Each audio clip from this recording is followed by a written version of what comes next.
গ্রামের মানুষের মন পেতে মরিয়া সিপিএম। শুধু শহুরে মধ্যবিত্তের সমর্থন পেলেই হবে না, গ্রামের মানুষদের সমর্থন এখনো তৃণমূলের দিকেই। একসময় বস্তি কলোনিতেও মজবুত সংগঠন, এখন ফিকে। ইঙ্গিত বিভিন্ন এরিয়া কমিটির পর্যালোচনার রিপোর্টে। শহুরে নেতাদেরও গণসংগঠন করানোর সিদ্ধান্ত নেওয়া হয়েছে। আরও বেশি বেশি করে জনসংযোগ তৈরির নির্দেশও দেওয়া হয়েছে নেতাদের। গ্রামের মানুষের মন পেতে মরিয়া সিপিআইএম। শুধু শহুরে মধ্যবিত্তের সমর্থন পেলেই হবে না, তারা সিদ্ধান্ত নিয়েছে এবার গ্রামের মানুষের সমর্থনও পেতে হবে। যদিও এখনো পর্যন্ত গ্রামের মানুষের সমর্থন তৃণমূল কংগ্রেসের দিকেই।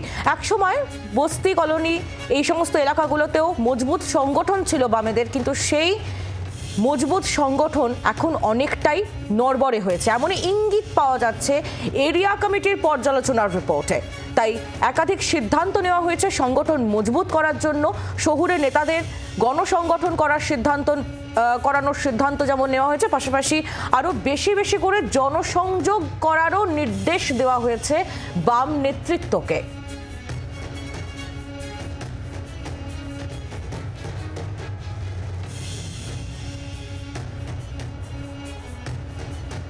আরজিকর আন্দোলনে কিছুটা লাভ হয়েছে বামেদের, তবে তা যথেষ্ট নয় এমনই মনে করছে সিপিআইএম নেতৃত্ব। তাই একাধিক নির্দেশিকা দেওয়া হয়েছে বাম নেতাদের।